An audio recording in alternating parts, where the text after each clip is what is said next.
شروع اللہ کا نام لے کر جو بڑا مہربان نہایت رحم والا ہے۔ حامیم، یہ کتاب رحمان الرحیم کی طرف سے اتری ہے، ایسی کتاب جس کی آیتیں جدا جدا بیان کی گئی ہیں، یعنی قرآن عربی، ان لوگوں کے لیے جو سمجھ رکھتے ہیں، جو بشارت بھی سناتا ہے اور خوف بھی دلاتا ہے۔ لیکن ان میں سے اکثر نے منہ پھیر لیا اور وہ سنتے ہی نہیں، اور کہنے لگے کہ جس چیز کی طرف تم ہمیں بلاتے ہو اس کی طرف سے ہمارے دل پردوں میں ہیں، اور ہمارے کانوں میں بوجھ یعنی بہرا پن ہے، اور ہمارے اور تمہارے درمیان ایک پردہ ہے، تو تم اپنا کام کرو، ہم اپنا کام کرتے ہیں۔ کہہ دو کہ میں بھی آدمی ہوں جیسے تم، ہاں مجھ پر یہ وحی آتی ہے کہ تمہارا معبود ایک ہی معبود ہے، تو سیدھے اسی کی طرف متوجہ رہو اور اسی سے مغفرت مانگو۔ اور مشرکوں پر افسوس ہے جو زکوٰۃ نہیں دیتے اور وہ آخرت کے بھی منکر ہیں۔ جو لوگ ایمان لائے اور عمل نیک کرتے رہے ان کے لیے ایسا ثواب ہے جو ختم ہی نہ ہو۔ کہو کیا تم اس ذات کا انکار کرتے ہو جس نے زمین کو 2 دن میں پیدا کیا اور بتوں کو اس کا مد مقابل بناتے ہو؟ وہی تو تمام جہانوں کا مالک ہے، اور اسی نے زمین میں اس کے اوپر پہاڑ بنائے اور زمین میں برکت رکھی اور اس میں سامان معیشت مقرر کیا، سب 4 دن میں، اور تمام طلبگاروں کے لیے یکساں۔ پھر وہ آسمان کی طرف متوجہ ہوا جبکہ وہ دھواں تھا، تو اس نے اس سے اور زمین سے فرمایا کہ دونوں آؤ، خواہ خوشی سے خواہ ناخوشی سے۔ انہوں نے کہا کہ ہم خوشی سے آتے ہیں۔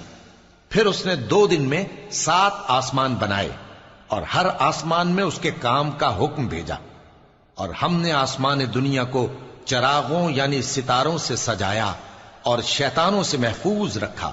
یہ اسی زبردست باخبر کے مقرر کیے ہوئے اندازے ہیں۔ پھر اگر یہ منہ پھیر لیں تو کہہ دو کہ میں تم کو ایسی چنگھاڑ کے عذاب سے آگاہ کرتا ہوں جیسے عاد اور سمود پر چنگھاڑ کا عذاب آیا تھا، جب ان کے پاس پیغمبر ان کے آگے اور پیچھے سے آئے کہ اللہ کے سوا کسی کی عبادت نہ کرو، تو وہ کہنے لگے کہ اگر ہمارا پروردگار چاہتا تو فرشتے اتار دیتا، سو جو تم دے کر بھیجے گئے ہو ہم اس کو نہیں مانتے۔ اب جو عاد والے تھے وہ ناحق ملک میں تکبر کرنے لگے اور کہنے لگے کہ ہم سے بڑھ کر قوت میں کون ہے؟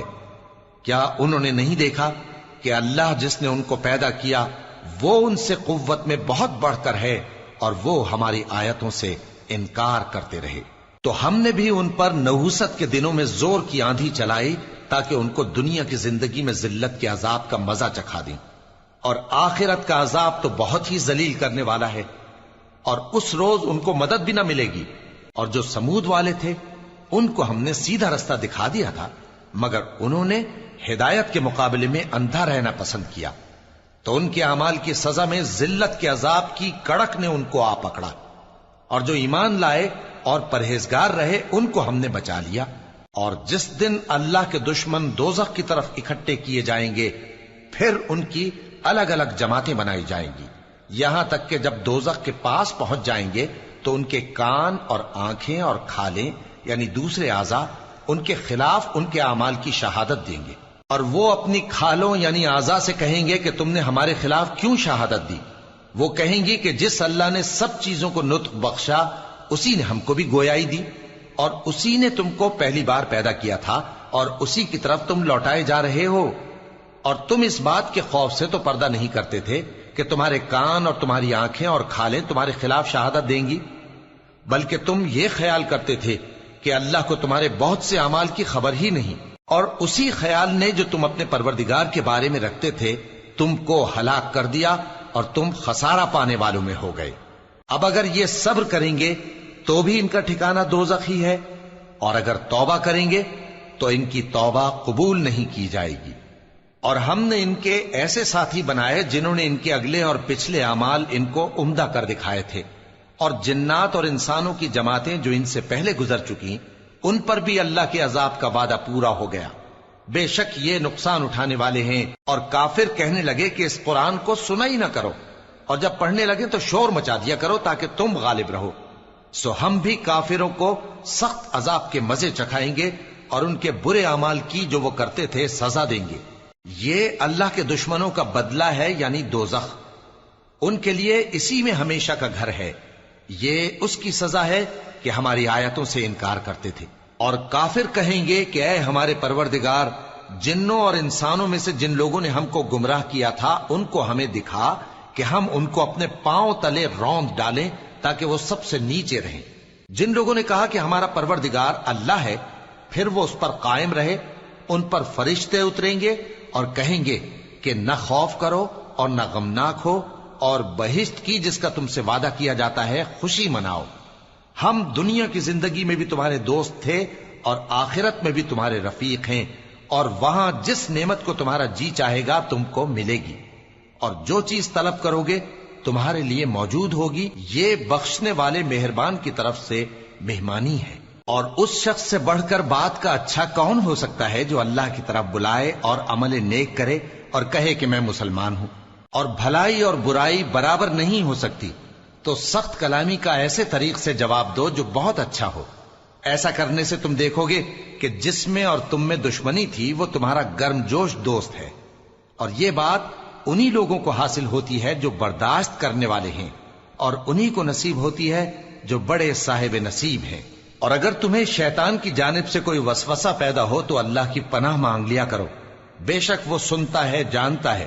اور رات اور دن اور سورج اور چاند اس کی نشانیوں میں سے ہیں۔ تم لوگ نہ تو سورج کو سجدہ کرو اور نہ چاند کو، بلکہ اللہ ہی کو سجدہ کرو جس نے ان چیزوں کو پیدا کیا ہے، اگر تم کو اس کی عبادت منظور ہے۔ پھر اگر یہ لوگ سرکشی کریں تو اللہ بھی ان سے بے نیاز ہے، کیونکہ جو فرشتے تمہارے پروردگار کے پاس ہیں وہ رات دن اس کی تسبیح کرتے رہتے ہیں اور کبھی تھکتے ہی نہیں۔ اور اے بندے، یہ اسی کی قدرت کے نمونے ہیں کہ تو زمین کو دبی ہوئی یعنی خشک دیکھتا ہے، پھر جب ہم اس پر پانی برسا دیتے ہیں تو وہ شاداب ہو جاتی اور پھولنے لگتی ہے۔ بے شک وہ جس نے زمین کو زندہ کیا وہی مردوں کو زندہ کرنے والا ہے، بے شک وہ ہر چیز پر قادر ہے۔ بے شک جو لوگ ہمارے احکام سے انحراف کرتے ہیں وہ ہم سے پوشیدہ نہیں ہیں۔ بھلا جو شخص دوزخ میں ڈالا جائے وہ بہتر ہے یا وہ جو قیامت کے دن بے خوف ہو کر آئے؟ تو خیر، جو چاہو سو کر لو، جو کچھ تم کرتے ہو وہ اس کو دیکھ رہا ہے۔ جن لوگوں نے نصیحت کو نہ مانا جب وہ ان کے پاس آئی، حالانکہ یہ تو ایک عالی رتبہ کتاب ہے، اس میں جھوٹ کا دخل نہ آگے سے ہو سکتا ہے نہ پیچھے سے۔ یہ کتاب حکمت والے، خوبیوں والے کی اتاری ہوئی ہے۔ اے پیغمبر، تم سے وہی باتیں کہی جاتی ہیں جو تم سے پہلے پیغمبروں سے بھی کہی گئی تھیں۔ بے شک تمہارا پروردگار بخش دینے والا بھی ہے اور عذاب علیم دینے والا بھی۔ اور اگر ہم اس قرآن کو غیر عربی زبان میں نازل کرتے تو یہ لوگ کہتے کہ اس کی آیتیں ہماری زبان میں کیوں کھول کر بیان نہیں کی گئیں؟ کیا خوب کہ قرآن تو عجمی اور مخاطب عربی۔ کہہ دو کہ جو ایمان لاتے ہیں ان کے لیے یہ ہدایت اور شفا ہے، اور جو ایمان نہیں لاتے ان کے کانوں میں گرانی یعنی بہراپن ہے، اور یہ ان کے اندھے پن کا باعث ہے۔ ان کو گویا دور کی جگہ سے آواز دی جاتی ہے۔ اور ہم نے موسیٰ کو کتاب دی، پھر اس میں اختلاف کیا گیا، اور اگر تمہارے پروردگار کی طرف سے ایک بات پہلے نہ ٹھہر چکی ہوتی تو ان میں فیصلہ کر دیا جاتا۔ اور یہ اس قرآن کی طرف سے بڑے بھاری شک میں پڑے ہیں۔ جو نیک کام کرے گا تو اپنے لیے، اور جو برے کام کرے گا تو ان کا ضرر اسی کو ہوگا، اور تمہارا پروردگار بندوں پر ظلم کرنے والا نہیں۔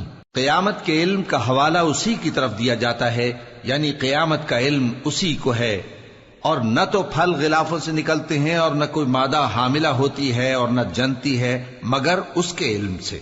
اور جس دن وہ ان کو پکارے گا اور کہے گا کہ میرے شریک کہاں ہیں، تو وہ کہیں گے کہ ہم تجھ سے عرض کرتے ہیں کہ ہم میں سے کسی کو ان کی خبر ہی نہیں، اور جن کو پہلے وہ اللہ کے سوا پکارا کرتے تھے سب ان سے گم ہو جائیں گے، اور وہ یقین کر لیں گے کہ ان کے لیے کوئی راہ فرار نہیں۔ انسان بھلائی کی دعائیں کرتا کرتا تو تھکتا نہیں، اور اگر اس کو تکلیف پہنچ جاتی ہے تو نا امید ہو جاتا ہے، آس توڑ بیٹھتا ہے۔ اور اگر تکلیف پہنچنے کے بعد ہم اس کو اپنی رحمت کا مزہ چکھاتے ہیں تو کہتا ہے کہ یہ تو میرا حق تھا، اور میں نہیں خیال کرتا کہ قیامت برپا ہو۔ اور اگر قیامت سچ مچ ہو بھی اور میں اپنے پروردگار کی طرف لوٹایا بھی جاؤں تو میرے لیے اس کے ہاں بھی خوشحالی ہوگی۔ پس کافر جو کچھ کیا کرتے ہیں وہ ہم ضرور ان کو جتائیں گے اور ان کو سخت عذاب کا مزہ چکھائیں گے۔ اور جب ہم انسان کو نعمتوں سے نوازتے ہیں تو وہ منہ موڑ لیتا ہے اور پہلو پھیر کر چل دیتا ہے، اور جب اس کو تکلیف پہنچتی ہے تو لمبی چوڑی دعائیں کرنے لگتا ہے۔ کہو کہ بھلا دیکھو تو اگر یہ قرآن اللہ کی طرف سے ہو پھر بھی تم اس سے انکار کرو تو اس سے بڑھ کر کون گمراہ ہے جو حق کی مخالفت میں دور نکل گیا ہو۔ ہم ان قریب ان کو اطراف عالم میں بھی اور خود ان کی ذات میں بھی اپنی نشانیاں دکھائیں گے، یہاں تک کہ ان پر ظاہر ہو جائے گا کہ قرآن حق ہے۔ کیا تم کو یہ کافی نہیں کہ تمہارا پروردگار ہر چیز سے خبردار ہے؟ دیکھو یہ اپنے پروردگار کے روبرو حاضر ہونے سے شک میں ہیں۔ سن رکھو کہ وہ ہر چیز کا احاطہ کیے ہوئے ہے۔